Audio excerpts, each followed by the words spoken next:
시청자 여러분 안녕하십니까. 아침의 매일경제입니다. 오늘 조간신문에 실려있는 사진부터 보겠습니다. 매일경제입니다. 테러에 이어서 런던에 대형 화재가 발생했습니다. 24층짜리 아파트 건물 전체가 불타는 그 모습이 있는데요. 어제 자정부터 시작해가지고 불이 밤새 이어졌습니다. 아주 참혹한 현장이었다라고 하는데 저 오래된 건물에 스프링클러도 없었다는 얘기도 나오고 있습니다. 미국 대학생 원비어 북한에 억류된 지 18개월 만에 집으로 왔는데 웬일인지 코에는 호흡 마스크, 호흡 튜브를 꼈고요. 그리고 저렇게 구급대원들에 의해서 실러지는 모습이 있습니다. 지난해 이 체포됐을 당시에 평양에 있는 대법원에서 이제 소송을 받고 있는 모습인데 그때는 이렇게 멀쩡하게 걸어 다녔는데 왼쪽에 있는 사진처럼 미국에 도착했을 때는 웬일인지 의식불명 상태였습니다. 구타를 당했을 것이다 라는 추측도 나오고 있지만 정확한 것은 좀 조사를 해봐야 될 것 같습니다. 국민일보입니다. 도종환 지금 문체부 장관 후보자의 담쟁이라는 시가 있죠. 저것은 벽이다. 어쩔 수 없는 벽이라고 우리가 느낄 때 담쟁이는 말없이 그 벽을 오른다. 손을 잡고 벽을 오른다라고 하는데 글쎄요. 그 밑에 보니까 개혁이라는 벽일까요? 예, 개혁이라는 벽을 넘기 위해서 담쟁이처럼 넘어가겠다라는 게 도종환 후보자의 마음인지도 모르겠습니다. 중앙일보입니다. 강경화 후보자를 등에 업은 문재인 대통령 외다리에서 저기를 넘어가야 되는데 야당들이 3층 탑을 쌓았습니다. 자, 뛰어넘을 수 있을까요? 피해갈 수 있는 방법은 없는 것 같습니다. 한국일보입니다. 같이 가자 김상조 강경화 후보자에 대해서 문재인 대통령이 야당의 반대에도 불구하고 임명을 강행할 태세를 보이고 있습니다. 그런데 김희수 헌재소장 후보자는 어떻게 될까요? 국회 표결을 거쳐야 되기 때문에 쉽지 않을 것이다 라고 만평이 되고 있습니다. 경향신문입니다. 김상조 공정거래위원장 재벌개혁은 검찰개혁처럼 될 수 없다라고 어제 취임 일성을 했죠. 검찰개혁도 재벌개혁처럼 쉽게 될 수 없다라는 말에 수술대에 누워있던 검찰이 벌떡 일어났습니다. 안경환 후보자의 저서가 성희롱이었다라는 그런 논란이 일파만파 번지고 있는 그런 상황을 빗댄 것 같습니다. 자, 오늘 함께 해주실 분들 소개해드리겠습니다. 윤영걸 전 매경닷컴 대표, 노영희 변호사, 김용남 전 국회의원, 김성수 평론가가 함께합니다. 어서 오십시오. 안녕하세요. 자, 어제 영국 런던에서요 불이 났습니다. 오래된 아파트에서 불이 나서 아주 사상자, 피해자가 컸습니다. 43년 된 임대 아파트인데 10층에서는 아이를 구하기 위해서 어른이 아이를 던지고 밑에서 아이를 받는 일도 있었습니다. 화재 경보기 작동을 안 했고요. 스프링클러도 없었다라는 얘기가 나오고 있습니다. 지난해 보수 때 싸구려 마감재를 사용했다라는 얘기 나오고 있습니다. 사람들이 자신의 아이들을 아파트 창문 밖으로 던졌다. 그들은 내 아이를 꼭 살려주세요라고 소리쳤다. 생족이 따로 없었다라고 얘기를 하고 있습니다. 9층인가 10층에서 한 엄마가 아이를 던졌고 밑에서 한 남자가 그 아이를 받았다. 영국 언론들에 의하면 불은 2층에서 처음 났고요. 빠른 속도로 불타오르면서 지은 지 43년 된 이 건물 전체로 번졌다고 합니다. 건물 붕괴 가능성도 일어나고 있습니다. 소방차 물은 겨우 10층 정도까지밖에 도달하지 못해서 그보다 높은 곳의 불길은 손을 쓸 수가 없었다라고 얘기를 하고 있습니다. 스프링클러도 없었고 화재 경보도 제대로 울리지 않았다는 주민이 있었고 런던에는 이렇게 스프링클러가 없는 아파트 건물이 무려 4천여 곳에 달한다. 한 입주민은 불이 나면 집에 들어가 있으라는 말을 들었다면서 잘못된 대피 매뉴얼 문제를 지적하기도 하고 있습니다. 그 옆에 보니까요 한 아이를 어른이 위로해주고 있는 모습이죠. 자, 이 런던 화재, 아파트 화재 참사와 관련된 소식 잠깐 리포트 보고 오겠습니다. 어제 발생한 대형 화재로 런던의 24층 아파트가 새까맣게 타버렸습니다. 이번 화재로 현재까지 12명이 숨졌고 70여 명이 다친 것으로 집계됐습니다. 크고 복잡한 건물 구조 때문에 정확한 실종자 숫자 파악도 어려운 상황입니다. As I said, whilst we currently have sadly 12 fatalities, I do believe that figure will rise, and sadly I don't anticipate that there will be further survivors. 불이 난 그린펠 타워는 120가구가 수용된 1974년 지어진 공공임대주택으로 작년 리모델링이 완성된 것으로 알려졌습니다. 하지만 건물엔 스프링클러도 없었고 화재 경보기도 울리지 않았다는 증언이 나오고 있습니다. And the alarm, I haven't heard no alarm. I only heard in my house smoke alarm. 뿐만 아니라 화재 당시 아파트에는 불이 났을 때는 집안에서 대기하라는 대응 방침이 있었던 것으로 알려져 논란이 일고 있습니다. 당국은 정확한 화재 원인을 조사 중인 가운데 아파트에 설치된 알루미늄 합성 피복이 화염을 빠르게 번지게 한 원인으로 보고 있습니다. MBN 뉴스 신재호입니다. 예, 꽤 오래전에 우리가 영화로 봤던 그 타워링이라는 영화인가요? 그 영화에 보면 정말 참혹했잖아요. 이제 그 건물 전체가 불타오르는데. 런던 정도 되면은 세계적 도시란 말이에요. 이 세계적 도시에서 불이 났는데, 2층에서 불이 났는데 그게 삽시간에 건물 전체를 불태우고 사람들은 대피하지를 못해서 아비규환인 거. 이게 사실 잘 믿기지는 않아요. 근데 아무리 세계적인 도시라고 해도 사실은 주거 지역별로 격차가 많이 나죠. 지금 리포터도 전해줬습니다만 이제 임대주택이거든요. 그러니까 우리가 대부분 거주하고 있는 소위 판상형 아파트 형태는 외국에서는 대부분 저가의 임대 아파트가 그런 형태로 되어 있습니다. 그래서 런던 같은 경우에도 아주 부자들은 대부분 이제 정원이 넓은 단독주택에 살고, 그리고 초현대식 일부 아파트를 제외하고 대부분 우리가 생각하는 아파트는 저소득층이 거주하는 임대 아파트가 대부분이거든요. 그래서 저 아파트도 사실은 이제 영국으로 이민 온 뭐 아프리카계라든지 뭐 이런 분들이 많이 살았다라고 하니까 좀 이제 소득 수준이 낮은 분들이 주로 모여 살았던 거죠. 그렇죠. 이제 저소득층을 위해서 마련한 임대 아파트인데 이제 그게 얼마 전에 보수 공사를 하면서 또 외장재를 화재에 아주 취약한 싼 제품을 사면서 불길이 급속하게 번지는 그런 부작용을 나타낸 것으로 보입니다. 이 주거 문제는 어느 나라나 큰 문제인데요. 그러니까 임대 아파트를 많이 공급하는 것도 물론 중요한데 어떠한 질에 얼마나 안전이 확보된 임대 아파트, 그 저비용의 주거를 공급할 수 있느냐가 사실은 관건이라고 보입니다. 뭐 세계적인 선진국이고 국민 소득이 높은 나라임에도 불구하고 역시 그 사회에도 빈부격차는 존재하고 또 가난한 사람들이 밀집해서 사는 곳은 저렇게 화재라든지 범죄라든지 이런 거에 굉장히 취약할 수밖에 없네요. 씁쓸하네요.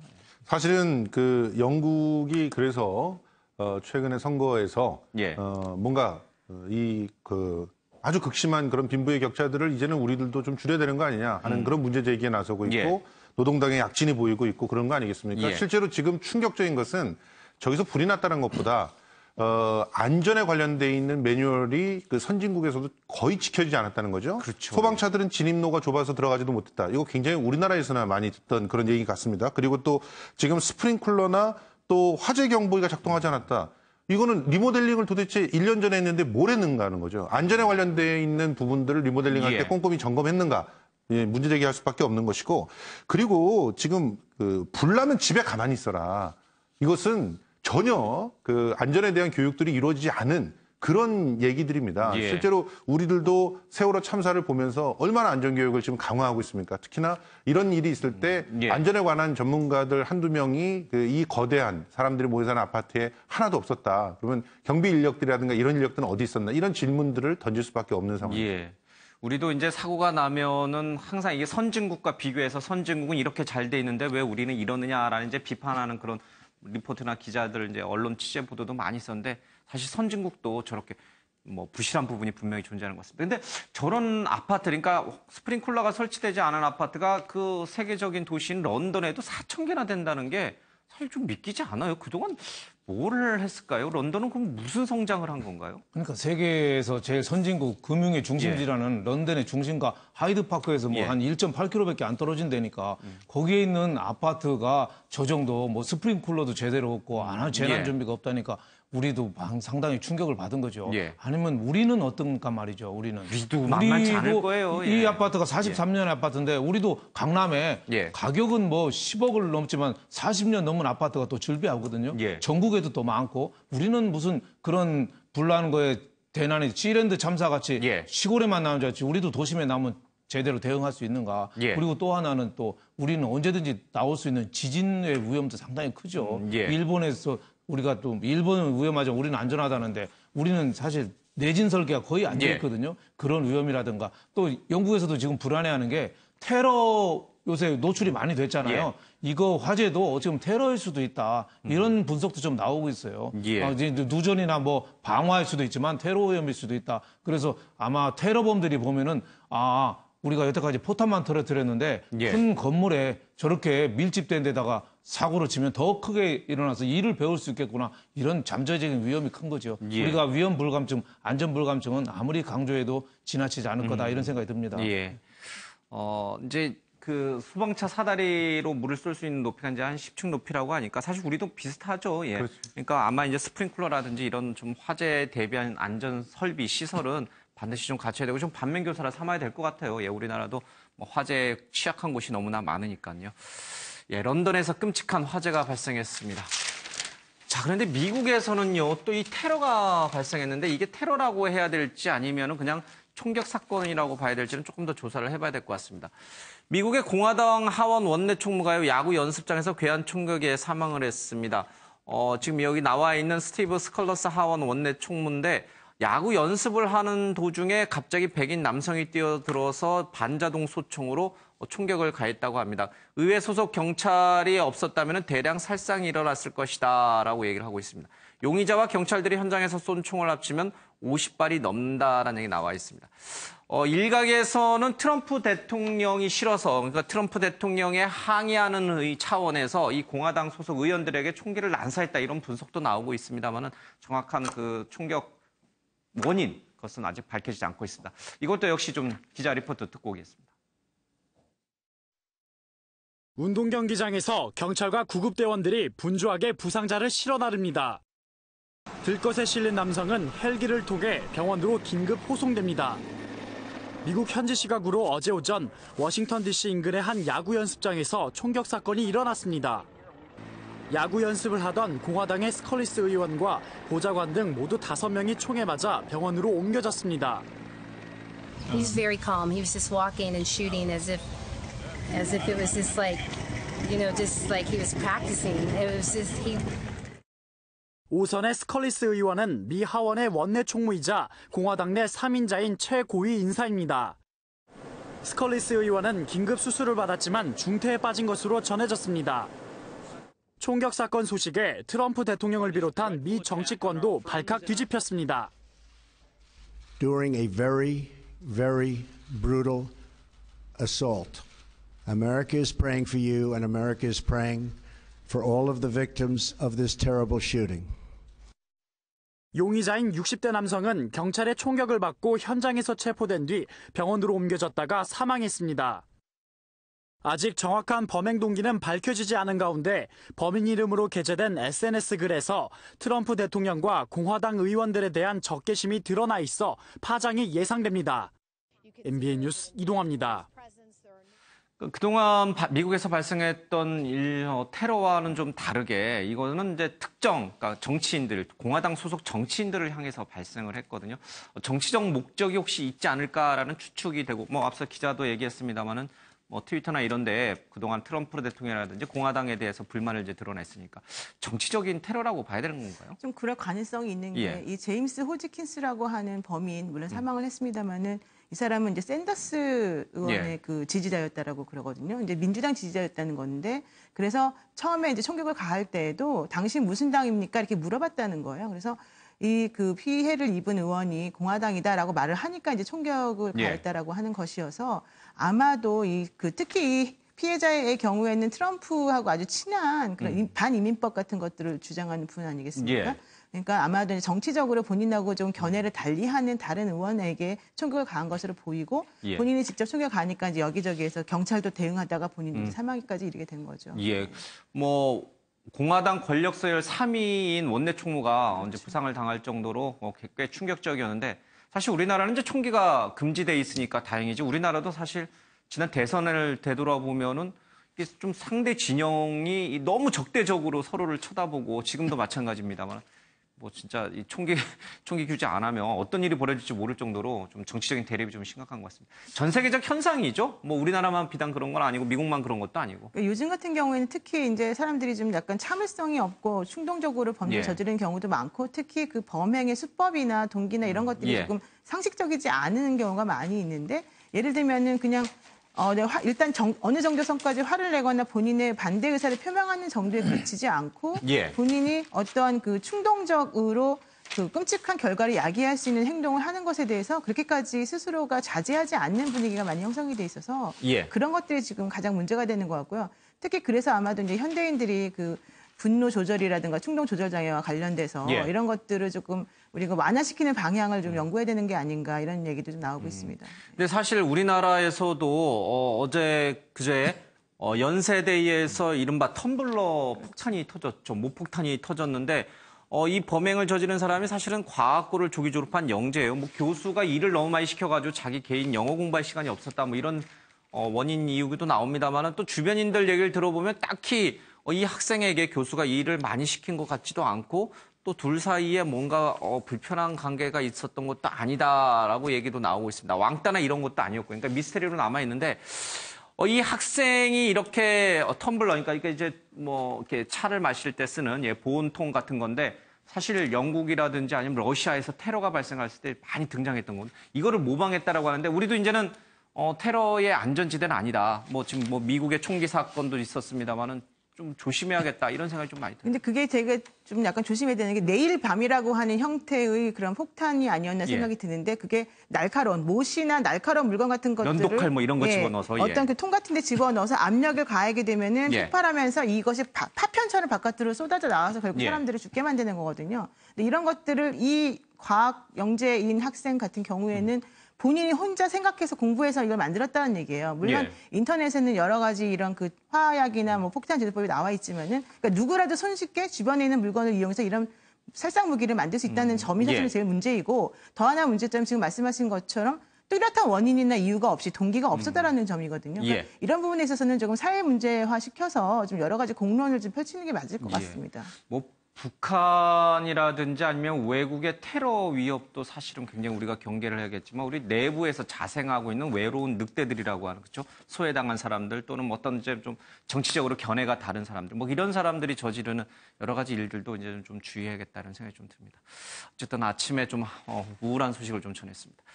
자, 사건 소식이긴 한데 오늘 박근혜 전 대통령 관련해서 김종 전 문체부 차관 김기춘이 최순실 안부를 물어봤다라고 하는데 김기춘은 여전히 모른다라고 얘기를 하고 있습니다. 어제 국정농단 재판에서 김종 전 차관이 등장을 했습니다. 이러면서 최순실을 아느냐 모르느냐를 놓고선 김기춘 전 실장과 좀 공방이 오갔습니다. 지금 김종 차관의 얘기인데요. 실장님, 그러니까 김기춘 실장이 퇴임할 즈음인 2015년 1월에서 2월쯤에 정윤회와 천은 잘 있느냐라고 물어서 전 모르겠습니다라고 답한 적이 있다라고 증언을 했다고 합니다. 그는 최근 특검 사무실에 나가서 검사와 면담하는 과정에서 이 같은 내용을 진술했다고 한다. 다만 지나가는 얘기로 한 것이지 정윤회 문건 파동이나 어떤 사건을 가지고 심각한 게 얘기한 게 아니라 의미를 두지 않았다라고 얘기를 하고 있습니다. 2015년 1, 2월께면은 그 정윤회 문건 파동이 일어난 바로 직후가 되는 건가요? 네, 그렇죠. 그러면 그때 김기춘 실장이 정윤회와 그러니까 최순실은 잘 있느냐라고 김종 차관한테 왜 물어봤을까요? 그러니까 그게 여태까지 그 김기춘 전 비서실장은 다 모른다고 했잖아요. 모르쇠 비서실장이었잖아요. 정윤회도 모르고 최순실도 모르고 블랙리스트도 아는 바고 다 모른다고 했는데 그 김종 차관이 또 누굽니까? 그 이름은 그 장시호나 저 조카들이 이름을 그렇게 불렀잖아요. 벨 아저씨. 종이 벨이니까 벨말 누르면 바로 뛰어오는 사람이다.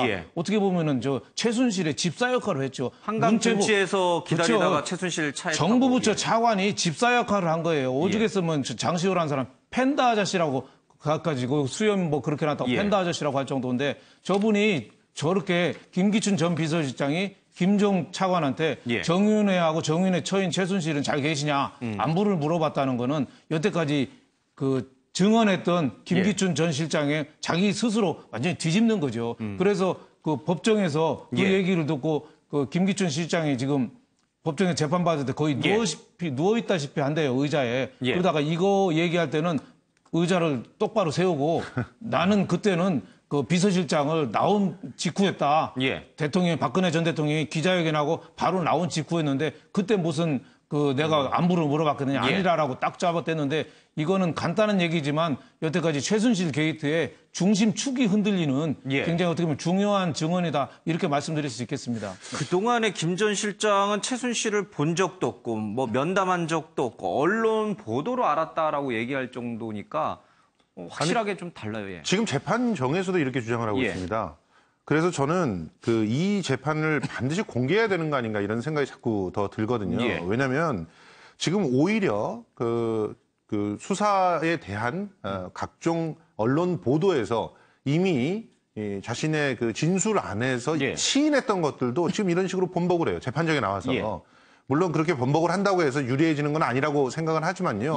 이런 후한무치한 이런 모습들을 정확하게 보도하고 그리고 그 부분에 대해서 더욱더 엄중한 죄를 갖다 물어야 되는 거 아닌가 하는 생각이 듭니다. 지금 1, 2월께의 바보가 아닌 이상 비서실장이 정윤회 처 얘기를 왜 물어봤겠습니까? 김종 차관에게. 그런데 김종 차관도 지나가는 얘기로 했다 이런 식으로 얘기하고 그리고 거기에 대고 김 전 실장은 나는 언론 보도를 통해서 정윤회를 알았고 두 사람에 대해서 알지 못했다. 이미 알았다라고 하는 사실은 청문회를 통해서 다 밝혀졌음에도 불구하고 이렇게 얘기하고 있는 것.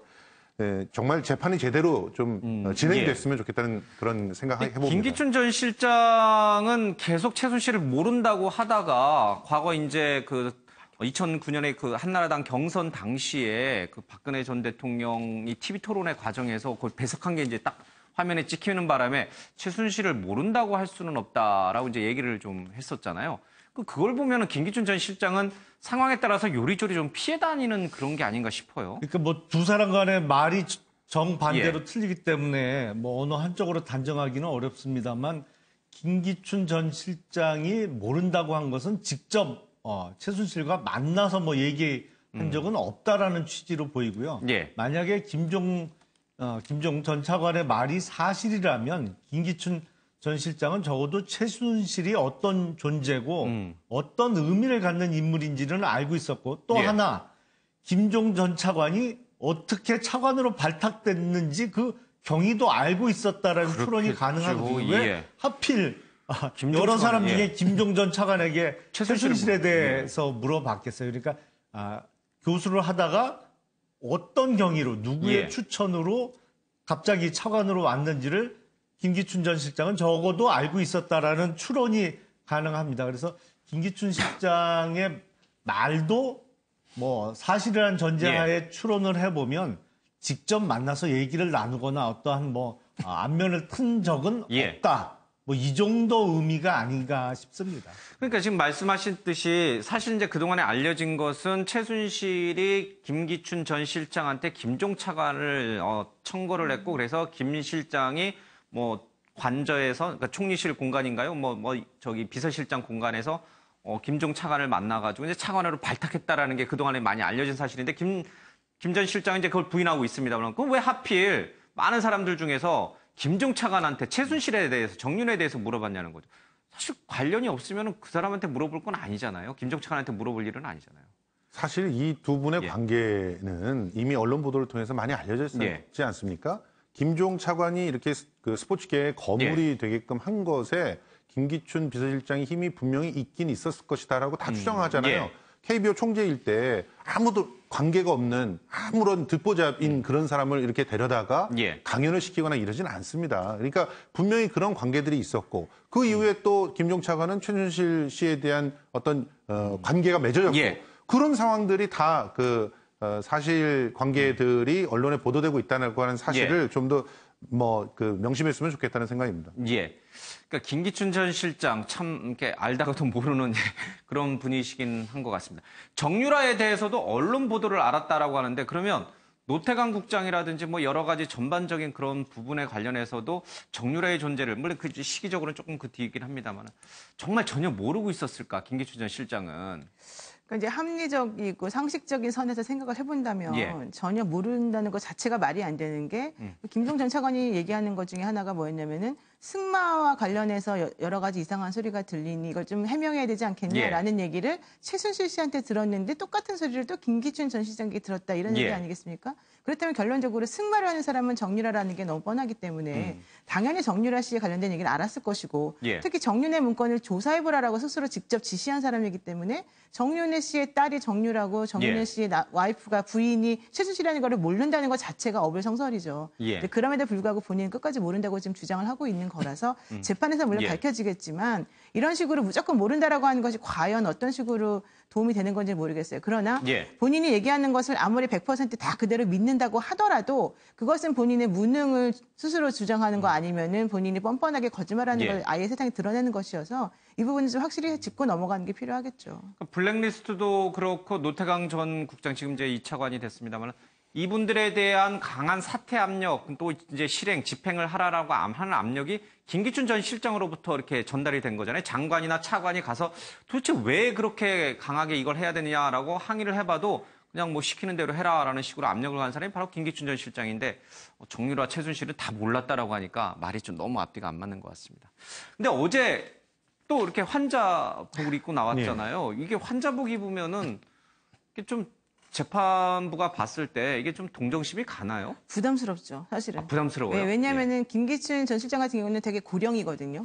게다가 지금 안색도 당연히 이제 안 좋은 여러 가지를 보일 것이고 또 본인이 이제 심장에 스텐트를 7개 박았다고 계속해서 주장하고 있어요. 그럼 뭐 사실인 것 같아요. 네, 심장이 언제 멎을지 모르겠다라는 얘기를 하고 있어서 아무리 재판부에서 그냥 당신 빨리 재판 제대로 받으세요라고 말은 한다 하더라도 저런 식으로 원래는 사복 입고 나오다가 계속해서 지금 환자복 입고 나오면서 지금 재판부에 시위를 하고 있는 거거든요. 왜냐면 재판부 3명이 앉아 계시는데 그분들이 봤을 때 얼마나 좀 불안하고 좀 찜찜한 마음이 있겠어요. 그러니까 그런 걸 노리는 것이고 그러면서 계속 마스크 쓰고 본인이 약간 누워있다시피 하면서 나 이렇게 재판받는 게 힘들어서 못 살겠다. 이런 메시지를 계속 전달하고 있기 때문에 재판부 입장에서는 사실은 심리적으로 매우 압박감을 받을 수밖에 없습니다. 근데 저런 거 병보석을 하느냐 마느냐는 이제 구치소에도 의사가 있으니까 의사가 결정하면 되잖아요. 그러니까 스턴트가 분명히 들어가 있는 건 사실이니까 이게 정말 어느 날 갑자기 심장이 멎어서 여기 제 소자가 뭐 죽을 수도 있다. 그러면 당연히 구치소에 있는 의사가 판정을 해야겠죠. 근데 지금 구치소 의사나 구치소 측의 입장은 전혀 나온 게 없잖아요.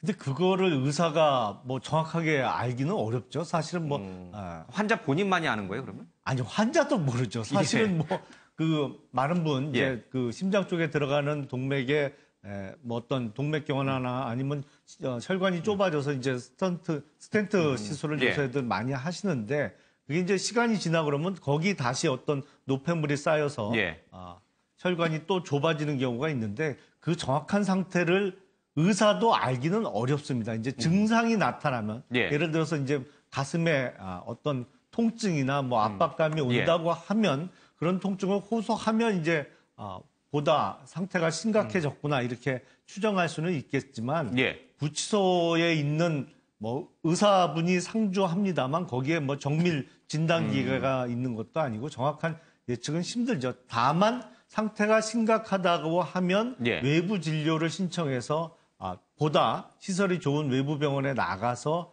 진단서를 발급받아 올 수는 있습니다.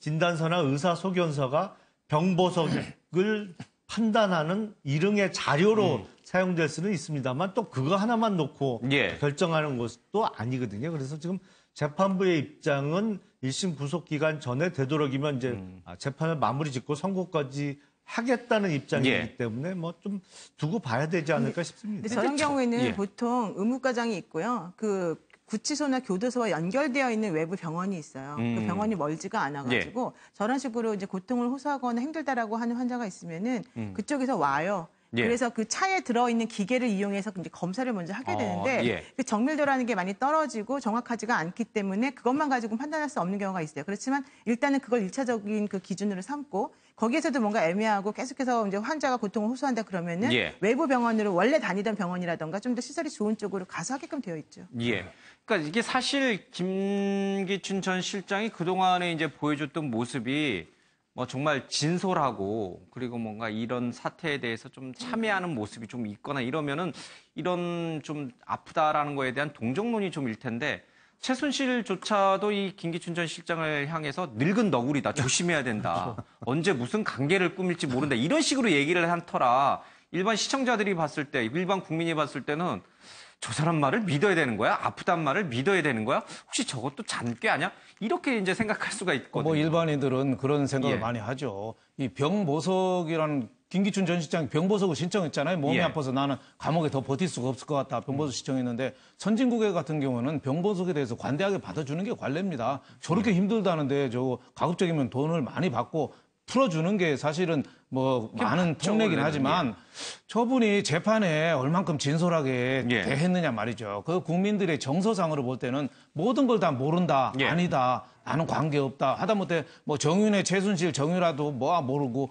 블랙리스트도 뭐 그럼 청와대 비서실장이 도대체 뭐 했냐 이거죠. 그때는 아무것도 안 하고 눈 감고 귀를 막고 있었던 거 아니냐. 그러니까 법원에 대해서 좀 진실성 있게 했으면 아마 물론 뭐 판사들이 판단합니다만 판사들이 조금 호의적으로 판단할 텐데 저렇게 해서는 조금 쉽지 않겠다 이런 생각도 들고 그동안 또 재계 총수들이 또 재판받을 때는 휠체어 안고 닌게를 꽂고 수염 기르고 또 털모자 쓰고 뭐 또 어떤 정치인은 또 뭐 안대까지 해서 곧 뭐 실명된다고 하고 온통 하다가 나오자마자 야구 구경 가고 또 뭐 또 집회에 또 나가서 피켓 들고 다니고 하니까 국민들이 아, 좀 우리가 많이 속았구나 이런 생각이 많이 들기 때문에 병보석에 대해서는 지도층 인사들이 너무 좀 남용한 또 측면이 좀 있습니다. 그래서 아마 판사들이 아마 고민이 좀 깊어지지 않겠느냐. 또 편찮으신 건 사실인 것 같고 연세가 한 80 가까이 되신 분이 또 장기간 있으면 뭐 몸이 좋을 리가 없죠. 거기에 대해서 판사들이 아마 고민이 깊어질 거다 이런 생각이 듭니다. 그러니까요. 김기춘 전 실장도 그렇고 사실은 뭐 이화여대 총장, 뭐 학장도 마찬가지고 그리고 여기 나오는 송강용 전 대통령 교육문화수석도 마찬가지고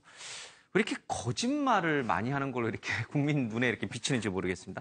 송강용 전 교육문화수석도 2002년에 최씨 소유의 미승빌딩에서 박근혜 전 대통령의 교육 관련 공약을 강의한 적이 있었는데 이재만 보좌관이 최 씨를 당시에 최 원장이라면서 소개했다라고 이제 그런 증언이 좀 나왔죠. 이때 당초 특검에서는 박 전 대통령이 최 씨를 소개했다라고 진술했다가 번복을 했는데 이날 재판부가 심리를 서둘러 마무리하고 가급적 이달 안에 결심 공판을 열겠다 이렇게 밝힌 이유도 있습니다. 그러니까 뭐 착각했다 뭐 이런 얘기도 좀 하고 막 그러는데 교육문화 수석도 그렇고 비서실장도 그렇고 대학 총장도 그렇고 학장도 그렇고 그동안에 이 국민 앞에서 진솔하게 얘기를 하지 않고 자 거짓말을 하다가 나중에 그게 다 들통이 나는 형태로 지금 가고 있어요. 형국은 보면. 그러니까 지금 그 전반적으로 그 재판에서 자신들이 이전에 그 검찰에 가서 진술했던 내용보다도 후퇴하는 그런 모습들을 계속 보이고 있거든요. 본인들이 착각했다면서 말이 달라져요. 검찰 조사했던 말, 재판부에서 하는 말이 달라요. 아마도 이제 변호사들의 조언을 받아서 형량을 줄이기 위한 어떤 시도들을 하는 것 같습니다. 그런데 그런 측면에서 좀 더 엄정한 그런 재판부의 판단이 요구되는 그런 시점이라서 재판에 대한 공개가 시급히 이루어져야 되지 않나 생각이 또 해봅니다. 근데 이제 일반인도 사실은 재판장에서 거짓말하면 안 되는데 검찰 조사에서 거짓말하지 않도록 이제 그렇게 교육을 받는데 그래서 나라의 비서실장까지 지냈고 교육문화 수석도 하셨고 또 대학교 총장도 지내셨고 학장도 지내셨고 사회 명망이 있으신 분들, 가장 도덕적으로 가장 어쩌면 완전체에 가깝다고 할 수 있는 분들이 왜 이렇게 거짓말을 밥 먹듯이 하는가. 이 부분에 대해서는 한번 좀 사회적으로 한번 연구를 한번 해볼 필요는 있어요. 우리 사회가 자체가 다 그런 건가. 거짓말 안 하면 살아남기 어려운 구조인가. 너무 황당한가요? 그 어떤 대중 앞에 아니면 이제 국민들 앞에 거짓말을 하는 거에 대해서 우리가 서양 기준보다 조금 관대했던 측면이 분명히 있습니다. 그렇죠. 그래서 이제 대중적으로 자신의 한 말이 사실이 아닌 거로 드러나도 뭐 서양 기준으로 하면 그야말로 그 사람의 어떤 정치인으로서의 생명 내지는 어떤 공직자로서의 생명이 완전히 끝날 상황인데도 우리나라는 그게 이제 세월이 조금 지나가면서 잊혀지면서 유야무야 됐던 적이 여러 번 있거든요. 뭐 지금도 있습니다. 그거는 뭐 여야 가리지 않고 또 어떤 뭐 정치인뿐만 아니라 공직자 아니면 어떤 대중 예술을 하는 분들도 많이 있습니다. 그래서 우리가 어떤 정직이라는 가치에 대해서 보다 좀 높은 기준을 설정하고 그것에 어긋나는 경우에 어떤 일종의 페널티에 대해서 좀 강화하는 쪽으로 좀 사회 분위기나 우리의 인식이 바뀔 필요는 있다라고 생각합니다. 그런데 사실 연예인들에 대해서는요, 이 누리꾼들이, 팬들이 그 거짓말을 가장 중한 죄로 봅니다. 그래서 거짓말을 했을 때는 거의 자숙을 똑같은 범죄를 저질렀다고 해도 이번에 신정환 씨 아직까지도 지금 복귀를 하려고 노력은 하고 있지만 안 되는 이유가 이런 식의 거짓말을 일삼았기 때문이거든요.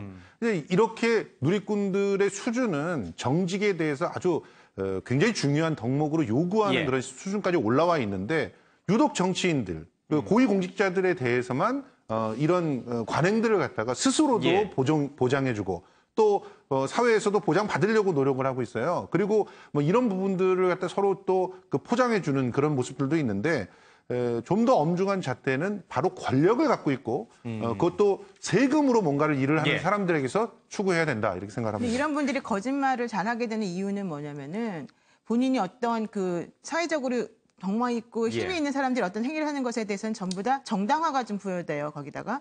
그런 와중에서 일을 진행하다가 뭔가 잘못되는 것 같으면은 그 사람은 자신의 행동에 대해서 합리화를 시키게 되는 과정이 있어요. 그러니까 자기가 한 행동은 정당한 것이었는데 이게 뭔가 좀 사회적으로 평가를 잘못 받고 있다라는 식으로 생각을 하면 합리화를 덧붙이는 과정 중에서 자기도 모르게 이게 왜곡되고 변형이 되는데 그것이 사람들에게 먹히는 이유 중에 하나는 100% 완벽한 거짓말을 하는 게 아니고 일부는 사실관계를 섞어서 넣기 때문이거든요. 그러니까 사실관계가 일부 들어가면서 자기 자신의 의도나 뭐 이런 그 여러 가지 좀 간단한 것들에 대해서 거짓말을 섞어서 하다 보면은 스스로도 이게 거짓말인지 진실인지 모르게 될 경우가 많이 있기 때문에 그런 부분에 있어서 아마도 이제 거짓말이 양산하게 되는 시스템이 만들어진 것 같습니다.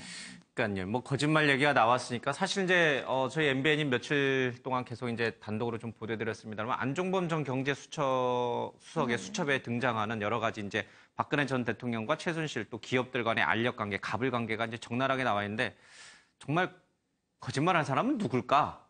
이제 지금 뭐 비서실장 얘기까지 나왔습니다. 그 윗단계인 전직 대통령조차도 그러면 거짓말하는 건가? 이건 뭐 재판 결과 끝까지 봐야겠습니다. 만약 거짓말한 게 사실로 드러난다면 정말 국민이 좀 충격을 받을 것 같아요. 어떻게 대통령까지 지내신 분이 거짓말을 하느냐. 촛불 집회가 뭡니까? 신뢰에 대한 국민들의 분노가 터진 거죠. 지도층에 대한 신뢰가 분노가 터진 거죠. 아무도 못 믿는 거. 거짓말을 많이 하고 지금 재판에서도 거짓말 계속 하고 있잖아요. 그 국민들이 지금 화가 많이 났는데 지금 또 새 정부 들어와서도 지금도 깨끗하고 유능한 사람이 좀 찾았으면 좋겠는데 이게 깨끗한 유능한지는 몰라도 또 깨끗한 사람이 이게 별로 없는 거예요. 그동안에 5대 비리를 또 안 한다고 했다가 지금 안 걸리는 사람이 없잖아요. 그러니까 국민들의 그 지도층에 대한 이 좌절감이나 분노 이게 좀 갈수록 좀 커져가는 거 아니냐. 그래서 우리나라가 어떻게 보면은 이 지도층 인사들의 그 솔선수범 이게 언제부턴가는 제가 보기에는 50 때부터 좀 본격적으로 무너지지 않았나 싶어요. 그때 군부들이 나와서 그때부터 나랏돈 떼먹고 막 몇천억씩 처먹는다고 해서 방송에서 죄송합니다. 방송에서 용어가 먹고 막 부실공사하고 하다 보니까 온 나라가 막 혼탁해졌지 않느냐. 제가 보기에는 그게 한 80년대 이후부터 우리가 지도층이 굉장히 오염된 게 지금 한 40년 가까이 온 거 아니냐. 모든 사회가 지금 바닥부터 지금 다 바꿀 때가 됐다. 저는 이런 생각이 좀 듭니다.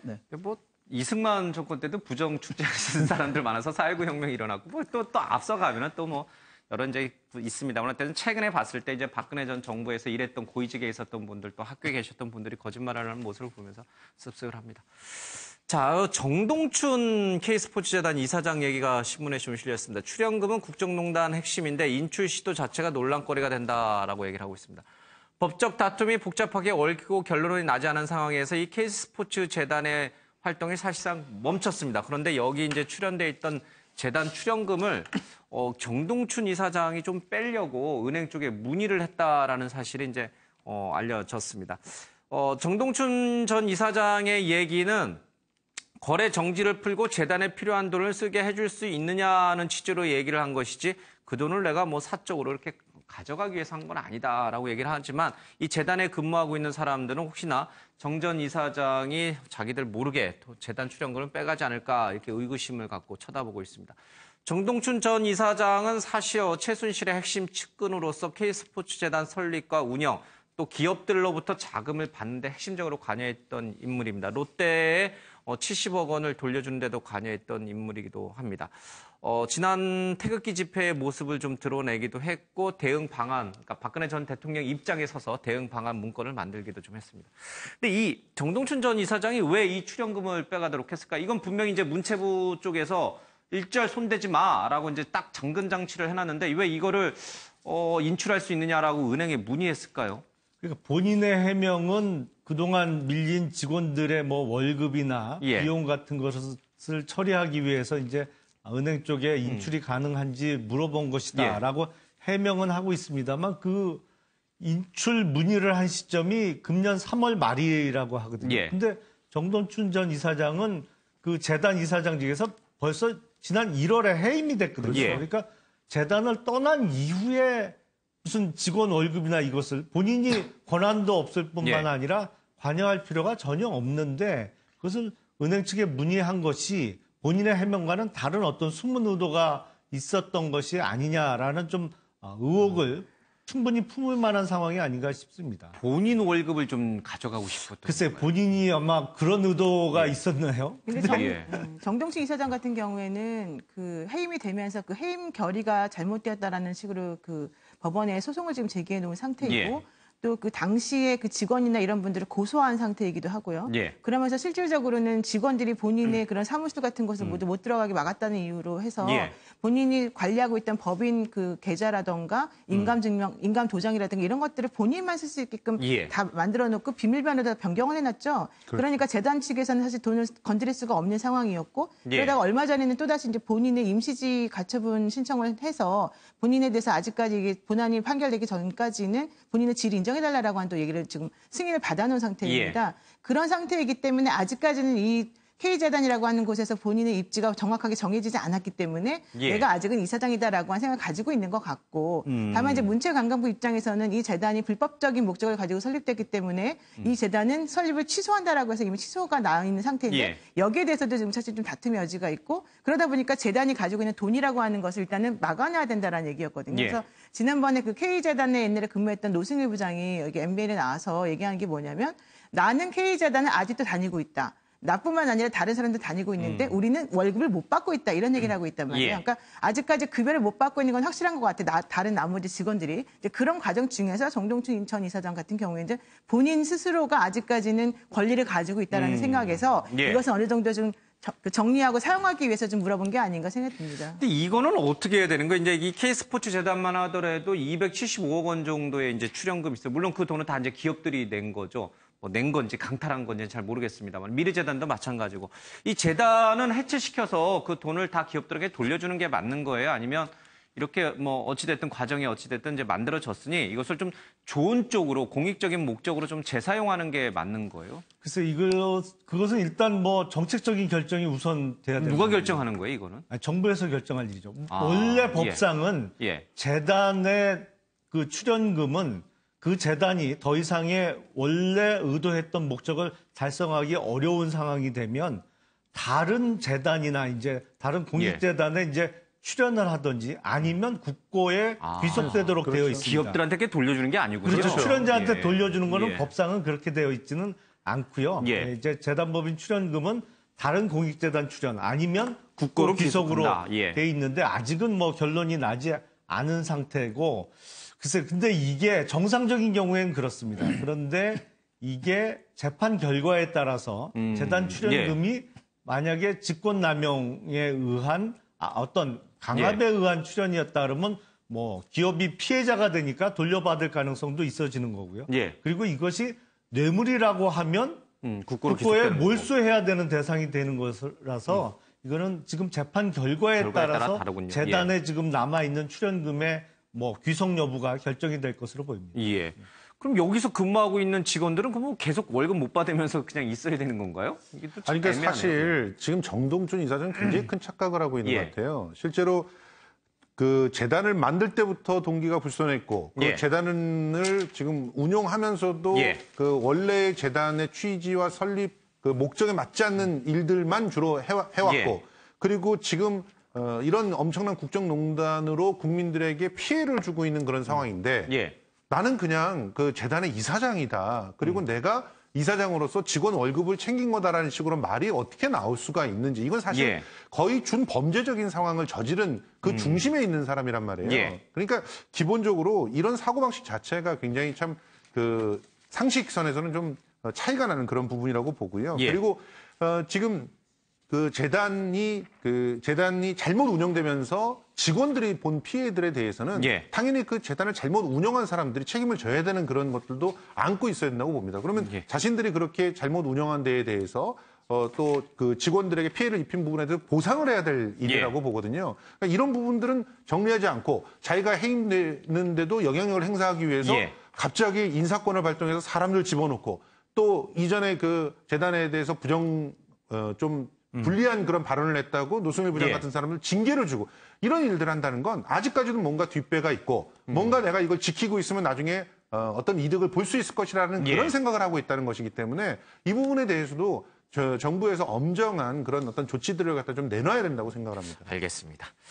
자, 박근혜 전 대통령에 대한 1심 선고가 10월 16일 전에 뭐 이뤄질지 안 이뤄질지는 지금 뭐 잘 모르겠습니다. 어쨌든 선고가 이뤄진다면은 그거를 생중계하는 게 맞느냐 아니냐 가지고 이제 대법원이 전체 판사 2,900명의 설문조사를 해봤습니다. 73%가 관심이 큰 재판인 만큼 중계해야 된다라고 응답을 했어요. 헌재 이제 판결 나오듯이 선고 나오듯이 이렇게 좀 해줘야 되는 건가 보죠. 이제 여론은 그러네요. 아무래도 헌법재판소도 지난번에 탄핵에 대해서 선고하는 장면은 생중계를 했잖아요. 그것도 뭐 국민의 알 권리라는 차원에서 판사들이 볼 때는 73% 이상이 뭐 공개하는 게 맞다. 뭐 그런데 일부 또 의견은 또 피고인의 또 동의를 얻어서 하는 게 옳지 않느냐 하는데 국민들의 알 권리를 위해서 저는 뭐 재판 내내 뭐 모든 재판을 생중계할 필요는 없지만 선고하는 장면만은 그래도 좀 지켜봐야 되는 거 아니냐. 저는 이런 생각이 듭니다. 그래서 자초지종 지금 사실은 녹화를 해도 지금 재판하는 것도 조금 어느 정도 일정 영상이 좀 공개됐으면 국민들이 누가 거짓말하는 것도 좀 더 볼 텐데 그것까지는 안 되더라도 최소한 생중계를 선고하는 장면은 좀 보는 게 맞는 거 아니냐. 저는 이런 생각이 듭니다. 저는 이 부분에 있어서는 좀 의견이 전혀 다른데 제가 보기에 지금 우리 사회에 우려되는 현상 중에 하나가 사법의 정치화입니다. 이게 뭐 어떤 여론에 휘둘린다는 면도 있고 아니면 사법부의 어떤 결정에 대해서 본인의 뜻과 맞지 않는다고 해서 그 결정을 내린 판사나 어떤 개인에 대한 뭐 공격 이것도 있을 수 있습니다만 이게 재판 과정을 TV에 지금 공개돼 있습니다. 공개라는 의미는 방청석에 누구나 원하면 와서 그 재판 과정을 볼 수 있다는 것이죠. 물론 그 자리에 비해서 그 방청을 원하는 방청객이 너무 많으면 추첨을 통해서 이제 입장권을 결정하기도 합니다. 그래서 그렇지만 어떤 의미에서는 법적인 의미에서는 분명히 공개 재판을 실시하고 있는 것이죠. 문제는 이것을 TV나 이런 걸 통해서 생중계하거나 녹화 중계를 하느냐의 문제인데 저는 이것은 신중하게 결정해야 되고 지금 우려되고 있는 사법의 정치화를 부추기는 아주 큰 계기가 될 수 있어서 뭐 설문조사 결과에 따라서 결정할 문제는 전혀 아니라고 생각합니다. 이거는 사법의 정치화를 걱정해야 될 문제인가 아니면 사법의 개혁 측면에서 고민해야 될 문제인가. 그러니까 어떤 부분이 우리 사회에 더 필요한 문제인가를 놓고 봐야 된다고 생각합니다. 여기 지금 판사님들이 그냥 자기 개인의 그 사적인 의견으로서 설문조사에 임한 게 아니잖아요.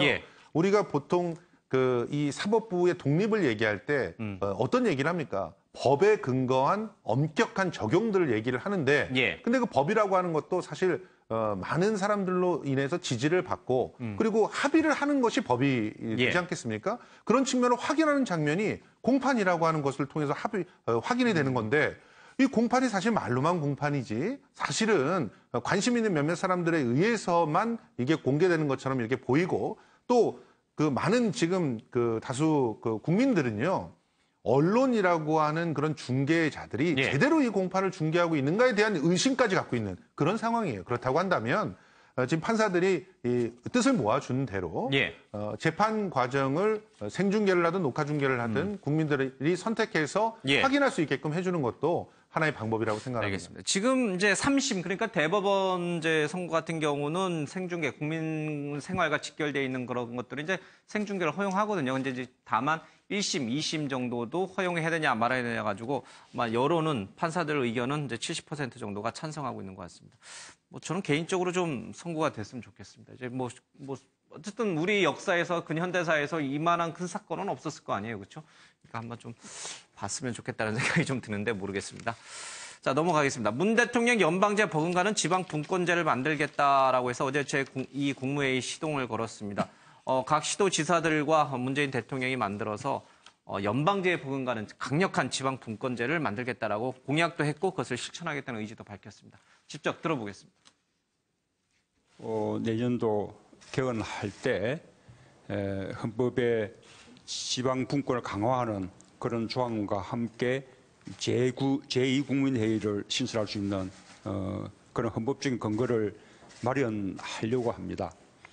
지도지사 간담회 라는 형태로 수시로 또는 필요하다면 좀 정례화해서 이런 이제 모임을 가져서. 근데 지금 최문순 강원도지사가 이제 전국 시도지사 이제 협의회 회장 자격인데 이제 어제 자리에서 일어나가지고 이제 인사말 하려다가 문 대통령이 앉아서 하시라 하랬더니 혹시나 군기 잡을 것 같아서 이렇게 일어서서 했다 이제 그런 우스갯소리도 있습니다. 어쨌든 대통령이 야당 지도부도 좀 초대해서 협치를 하겠다라고 얘기를 하는 상황에서 이제는 이제 시도지사라게도 뭐 저 자리에는 사실 자유한국당 소속 시도지사도 있고 바른정당 소속 시도지사였음에도 불구하고 분위기가 굉장히 좋았던 것 같아요. 근데 그분들에게 권력을 나눠주겠다는 거 아니에요? 그렇죠. 대통령이 문 대통령이 공약 사항이었잖아요. 공약 때 제2국무회의를 신설하겠다. 지방자치단체장 갖고 제2국무회의를 신설하겠다는데 당장은 안 되죠. 왜냐하면 헌법에 관련 조항을 넣어야 개헌이 돼야지 그 제2국무회의를 할 수 있습니다. 그러니까 어제 한 거는 제2국무회의 대신에 이제 간담회 형식으로 한 거죠. 그래서 지방분권제, 미국의 연방제 보험관은 지방분권, 지방한테 권한을 많이 주겠다. 뭐 이렇게 하는데 사실은 뭐 이렇게 되려면은 또 중요한 게 있죠. 지방의 재정 자립도라든지 지방에 혼자 살 수 있는 재정, 아버지한테 아무리 독립하고 아들이 싶어도 돈이 있어야 나가잖아요. 지방도 뭔가 재정 자립도가 있어야지 되는데 그거 없이는 그냥 말로만 주는 거는 또 한계가 있다 이렇게 보고 또 지금 추경이 지금 빨리 좀 통과가 되는 게 이제 문재인 대통령이 빨리 그 염원인데 지금 야당이 반대하고 있잖아요. 그러니까 어떻게 보면 지방단체 단체장들이 어떻게 보면 한 30% 이상은 그 예산이 추경 예산이 지방으로 가는 거니까 여러분들이 좀 뒤에서 좀 많이 좀 작업 좀 해서 추경 좀 빨리 좀 통과시켜 주십시오. 또 이런 염원도 또 하나가 있습니다. 그리고 또 하나 마지막으로 해야 될 거는 저렇게 지방 분권을 강조하다 보니까 또 수도권이 규제가 또 역차별이 될 수도 있어요. 지금 또 지방 가면은 SOC는 지방에 또 많은데 수도권은 또 굉장히 또 SOC가 안 돼 있거든요. 이런 문제라든가 여러 가지 해결할 게 많지 단순한 말 한마디로 지방 연방제, 미국 연방제 같은 지방 분권한다 쉽지는 않은 일입니다. 요거는 사실은 뭐 긴 시간이 있다면 엄청나게 긴 논쟁이 일어날 수 있는 발언이라고 생각을 합니다. 일단 뭐 지방 분권의 강화, 뭐 의견을 동의하는 분도 있고 저 개인적으로는 뭐 그게 과연 우리나라가 갈 올바른 방향이냐에 대해서 의심을 품고 있습니다. 근데 우선은 지방 분권의 강화를 논의하기에 앞서서 행정체계 개편이 먼저 이루어져야 되는 부분이 있고요. 그건 뭐 의견이 다를 수가 있으니까 넘어간다 치더라도 제가 깜짝 놀란 발언은 물론 버금가는이라는 단어가 붙었습니다만 문재인 대통령께서 현직 대통령의 입에서 연방제라는 단어가 나왔다는 것이 저는 일종의 충격으로 다가왔습니다. 이게 연방제를 하는 나라도 있습니다만 그것은 피치 못하게 역사적으로 어떠한 이유가 있기 때문에 연방제 국가를 하는 것이고 우리나라는 지금 연방제하고는 거리가 멀거든요. 어떠한 역사적인 뭐 이유나 배경이 없습니다. 그리고 더군다나 지금 남북 대치 상황에서 북한과 이렇게 휴전 상황에서 지금 우리가 현직 대통령의 입에서 연방제라는 얘기가 나온 것은 글쎄요. 저는 요거는 많은 논란을 불러일으킬 수 있는 앞으로 개헌 작업이 구체화된다면 개헌이 더욱 좀 어려워질 수 있는 요소가 아닌가 싶습니다. 글쎄요, 뭐, 또 달리 생각하는 분들 연방제 얘기 나오니까 이게 또 북한을 연상 이제 쉽게 하시는 분들도 얼핏 있을 것 같은데. 지금 연방제에 준하는 어떤 지방분권이라고 하는 얘기가 있는데 지금 학술적으로 보면 지방분권에 있어서 이 최고 위에 있는 그런 단계로 연방이라고 하는 걸 보고 있는 미국도 것이고. 연방제 아니에요? 각 주들이 이제 합쳐서. 설정해 두고 있는 것이고 거기에 다양한 층위의 그 분권의 어떤 형태들이 있는 거니까 거기에 준하는 그런 형태라고 이해하시면 될 것 같습니다. 알겠습니다. 미국이 연방제 하는 것은 역사적인 할 수밖에 없었던 필연적인 배경이 있었던 것이죠. 그러니까 그거 미국이 연방제 한다고 우리 연방제 그건 전혀 뭐 맞지 않는 얘기입니다. 지금 뭐 문 대통령이 연방제 하겠다고 한 게 아니니까. 버금가는 뭐 그런 수준을 얘기하는 것이죠. 내년에 이제 개헌과 아울러서 이제 이런 것도 한번 좀 논의를 해볼 필요는 있을 것 같습니다. 김정숙 여사가 문 대통령 선물 받은 책은 꼭 읽는다라고 했는데 책을 준 사람과 그 책에 대한 예의로서 선물 받은 책은 꼭 읽는다라고 얘기를 했습니다. 김정숙 여사가 정의당 노회찬 대표에게 지난번에 책을 한 권 선물 받아서 거기에 이제 또 답례로 책을 하나 선물해 줬는데 그 글귀가 굉장히 좀 좋았다라고 해서 노회찬 의원이 이제 공개까지 좀 했습니다. 좀 잠깐 들어보겠습니다. 안녕하세요. 문공부 장관님께서 보내신 것이라고 합니다. 맞습니다.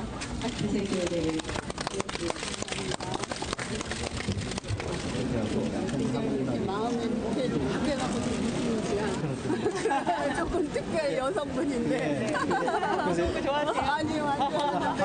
한국이나 이렇게 여기 여성님께서 많이 읽어주시고 사랑해주시고 또 저기 대통령하고 여러분이 휴가 가실 때 꼭 한국 작가의 책 한 권씩 가져가셔서 해주시면 진짜 작가들 큰 힘이 될 것 같아요. 네, 더우실 때 제 책 읽으시면 주로 호러물. 네. 책 선물을 많이 받는 편인데 꼭 다 있습니다. 그것이 책을 준 사람과 그 책에 대한 예의라고 생각하기 때문입니다. 예, 노회찬 의원이 지난번 원내대표들 만났을 때 김정숙 여사에게 책을 선물했고 김정숙 여사가 이에 대해서 다시 노 의원에게 이제 책 선물을 줬는데 거기에 편지가 하나 있었습니다. 새 시대가 열린 줄 알았는데 현실은 여전히 아픈 일로 가득 차다. 이제는 그 책임을 어디로 전가할 수도 없는 처지에 이르러서는 마음만 공연이 급해진다라고 얘기했습니다. 이 글을 노회찬 의원이 이제 김정숙 여사 동의도 받지 않고 이제 공개를 했는데 여러 댓글 달린 거 보니까 부창부수다 이렇게 또 지지하시는 분들 얘기도 좀 있고요. 예. 예. 뭐 기본적으로 그 편지를 보면서 많은 사람들은 그런 생각을 했을 것 같아요. 예. 책 선물을 오고 가는 그런 가운데서 예. 실제로는 나라에 대한 어떤 그 자기 나름대로의 예. 그 어떤 관점과 또 태도도 오고 갔다. 예. 그래서 굉장히 아내로서 지혜로운 그런 어떤 내조를 한 게 아니냐 이런 판단들이 그 대다수인 것 같습니다. 예. 특히 거기에 보면 우체국 창구를 뛰어넘을 때와 같은 그런 용기를 낼 일들이 필요할 때, 예. 그럴 때 지혜를 빌려달라 이런 얘기는 상당히 그 협치의 어떤 마인드들을 잘 이해하고 있다라고 이렇게 평가할 수 있을 것 같습니다. 예. 이제는 사실 누구를 핑계 댈 수가 없어요. 예. 네. 그전에는 뭐 누가 잘못해서 누가 어떻고 이렇게 핑계를 댈 수가 있었습니다만 지금부터는 오롯이 이제 책임을 떠안고 가야 되는 처지입니다. 뭐 문 대통령도 정치를 잘 해야 되고 김정숙 여사도 또 나름의 역할을 충분히 해야 하지 않으면 나중에 후회될 수도 있는 그런 상황인 것도 제가 한마디만 더 붙이면 책에 대해서 김정숙 여사가 이렇게 편지 오가고 예. 하는 모습이 참 좋잖아요. 책 선물 받은 거 예. 꼭 읽는다고 하는 표현. 우리나라가 지금 책을 너무 안 읽거든요. 지하철에서도 책 읽는 사람이 없어요. 신문도 안 읽어요. 지하철이 하여튼 침대칸이에요. 예. 침대칸. 이런 예. 나라가 일본 사람이 자기네가 한국이 일본 못 따라온대요. 왜? 책을 안 읽어서. 우리나라 책방도 없거든요. 그래서 책 얘기 나왔으니까 말이지. 책 사는 사람. 또 신문 구독료 예. 이런 거는 소득공제에서 좀 해줘가지고 그렇게 해서라도 해가지고 책 좀 많이 좀 예. 읽게 해야지. 다들 핸드폰만 보고 있어요. 지하철에서도 신문 어떻게 보면은 저 혼자 보고 있어요. 그럴 정도로 우리나라 신문 안 읽거든요. 이게 아마 20년, 30년, 40년 후에 예. 국가 선진화에 큰 걸림돌이고 세계적으로 어떻게 보면은 우리가 선비의 나라가 가장 어떻게 보면은 감각적인 것만 쫓는 예. 그런 아주 무지몽매한 나라가 될 걱정도 좀 들어서 예. 책에 관한 좀 저는 소득공제 이런 거 좀 신문 보는 거 이런 예. 거 좀 해줬으면 좋겠습니다. 알겠습니다. 그 노동 시간과 또 실질 소득을 좀 늘려주면 책을 좀 많이 읽지 않을까요? 그런 생각이 예. 듭니다. 알겠습니다. 그래서 저희 아침엔 매일경제 프로가 굉장히 중요한 의미를 갖고 있습니다. 예. 바빠서 신문 못 읽는 분들에게 신문의 내용을 좀 자세히 전달을 좀 해주고 있습니다. 자, 사랑에 빠진 최조유정 소년제다라는데 소년제와 FT 아일랜드의 멤버 최종훈과 열어 있는데 뭐 네티즌 사이에서는 누가 더 아깝네 뭐 이런 얘기들이 계속 번지고 있는 모양입니다. 박진아 아나운서 얘기 듣고 오겠습니다. 어제 최조유정 소년제 씨와 아이돌 밴드 FT 아일랜드의 리더 최종훈 씨의 열애설이 보도돼 눈길을 끌었습니다. 해당 보도에 따르면 두 사람은 지난 2월 지인 소개로 만나 석 달째 교제를 이어가고 있는데요. 소년제 씨는 콘서트를 하는 최종훈 씨를 응원하려고 일본을 방문하기도 하고 또 최종훈 씨는 소년제 씨의 생일 파티를 열기도 했다는데요. 이에 대해 소년제 씨 측은 서로를 알아가고 있는 조심스러운 단계다라며 열애설을 인정했습니다. 두 사람의 만남은 운명적이었던 걸까요? 한 측근에 따르면 두 사람은 성격부터 취미까지 공통점이 많아 대화가 끊이지 않는다고 합니다. 또 두 사람은 모두 남다른 비주얼을 자랑하는데요. 최조유정으로 불리는 소년제 씨는 인형 같은 외모와 몸매로 남성 팬들을 사로잡는가 하면 아이돌 밴드 멤버인 최종훈 씨는 펀치란 외모로 인기를 끌고 있습니다. 닮은 점이 많은 두 스타, 행복한 나날이 오래오래 계속됐으면 좋겠네요. 계속해서 대담으로 이어가겠습니다. 네, 이제 소년제 씨도 사랑에 빠지고 예. 마음을 아파하는 삼촌 팬들이 많을 것 같은데 누가 더 아까워요? 두 사람 사귀면. 저희 근데 연예인들끼리 서로 사귀고 또 헤어지고 할 때 너무 몰입을 하지 않으셨으면 좋겠어요. 그것보다 더 중요한 일들이 상당히 많습니다. 그리고 사랑은 사랑대로 이렇게 존중해 주는 것들이 좀 필요하지 않을까 생각합니다. 알겠습니다. 그렇지만 마음이 씁쓸한 거는 어쩔 너무 수가 없어요. 가슴 아파하지 마시고 장모님, 따님 열심히 모시고 사세요. 그런 건가요? 아니, 제가 아픈 건 아니에요. 이제 많은 다른 삼촌 팬들이 아파하는 거니까. 자, 연예계 소식 하나 더 붙여줘. 성폭행도 없고 무고도 아니다. 이진욱 사건 어정쩡한 마무리다라고 하는데 뭐 예전에 많이 좀 다뤘죠. 지난해 10월 이진욱 씨가 한 여성 집에 들어가서 성관계를 가졌는데 그것이 성폭행이냐 아니냐를 놓고 이제 쌍방이 고소를 한 사건이 있었습니다. 이진욱 씨에 대해서는 성폭행이 아니다라고 해서 무죄가 났는데 그렇다면 이 여자가 그러면 무고한 거냐? 근데 이 여자도 무고한 게 아니다. 강제로 이 성관계를 맺은 정황이 있다. 이렇게 어정쩡하게 났어요. 그게 뭔가요? 그러니까 누구 말이 맞는지 법원이 판결을 제대로 잘 안 한 것인지 회피한 것인지 뭐 이런 얘기도 나옵니다. 잠깐 당시 영상 보겠습니다. 제가 얼굴이 알려졌다는 이유만으로 상대방이 무고하는 것에 대해 정말 쉽게 생각하는 것 같은데